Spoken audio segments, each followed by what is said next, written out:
বিরোধী রাজনৈতিক দলগুলির পাশাপাশি ইসলামী ছাত্র শিবির তার সর্বোচ্চ সামর্থ্য দিয়ে গত ১৬ বছর ধরে সর্বত্র লড়াই করে গেছে।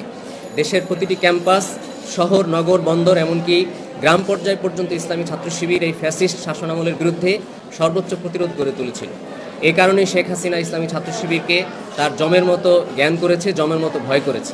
ইসলামী ছাত্র শিবিরের নেতাকর্মীদেরকে বিছানা থেকে, ঘুম থেকে উঠিয়ে এনে গুলি করে হত্যা করা হয়েছে।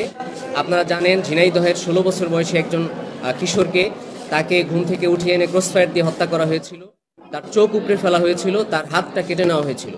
এমনি নির্যাতনের গল্প এই ১৬ বছর ধরে ইসলামী ছাত্র শিবিরের অসংখ্য নেতাকর্মী এই নির্যাতনের শিকার হয়েছে।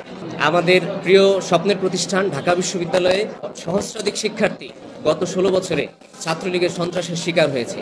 শিবিরের সাথে জড়িত থাকার অভিযোগে, শিবিরের সাথে সংশ্লিষ্টতার অভিযোগ তুলে, ইসলামী ছাত্র শিবিরের সাথে সংশ্লিষ্টতার অভিযোগ তুলে অনেক শিক্ষার্থীকে চরমভাবে নির্যাতন করা হয়েছে। আপনারা জেনে থাকবেন, ঢাকা বিশ্ববিদ্যালয়ের হাজী মোহাম্মদ মহসিন হলের একজন শিক্ষার্থীকে রাতভর নির্যাতন করে হলের ভবনের ছাদ থেকে ২৫০টিরও বেশি ডিজাইন অপশন নিয়ে ওয়ালটন স্মার্ট ফ্রিজ, বোঝে আপনার প্রয়োজন।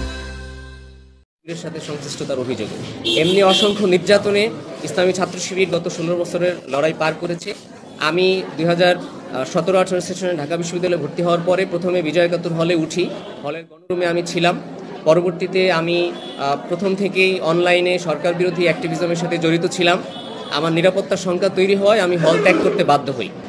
বিজয় একাত্তর হলে এরপরও আরও কয়েক বছর প্রশাসনিক উপায়ে সিট বন্টনের ব্যবস্থা ছিল। আমি সেভাবে সিটের জন্য আবেদন করার পরে হলের ২জন ছাত্রলীগ নেতা আমাকে ফোন করে হুমকি দেন যে তুমি তো হলে থাকতে পারবা না, তোমার সিটটা আমাদেরকে দিয়ে দিই। তারা ২জন পৃথকভাবে সিটটা দখলে নেওয়ার জন্য চেষ্টা করেন। এভাবে আমি হলে আর উঠতে পারিনি।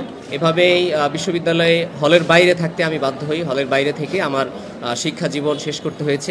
বিভিন্ন সময় সরকার বিরোধী অ্যাক্টিভিজমের কারণে বিভিন্ন এরকম ঘটনা ঘটেছে যে বিভিন্ন হলের ছাত্রলীগের গ্রুপে আমাকে খোঁজা হয়েছে যে এই ছেলেটা কোথায়। আমার বন্ধুরা আমাকে সেটা জানাইছে যে তুমি এদিকে আইসো না এখন। এরকম অনেক আতঙ্কের মধ্য দিয়ে বিশ্ববিদ্যালয় জীবন পার করতে হয়েছে। সর্বশেষ ফ্যাসিবাদ পতনের চূড়ান্ত যে আন্দোলন, জুলাই গণ অভ্যুত্থানের সময় আমার সংশ্লিষ্টতা এই আন্দোলনে আমাদের অংশগ্রহণের ফল হিসেবেই হয়তোবা আমার বড় ভাই, যিনি একটি প্রতিষ্ঠানের শিক্ষক, তাকে গ্রেফতার করা হয়। আমার পরিবারের সদস্যদেরকে বাড়ি থেকে পালিয়ে থাকতে বাধ্য হন।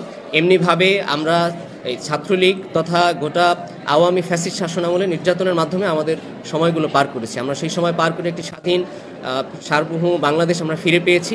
সেই বাংলাদেশে আমরা আশা করি সকলে তার নিজ নিজ মত, নিজ নিজ আদর্শ শান্তিপূর্ণভাবে প্রকাশ করা, প্রচার করা এবং ছাত্র সমাজ তথা গোটা দেশের কল্যাণে কাজ করার সুযোগ পাবে।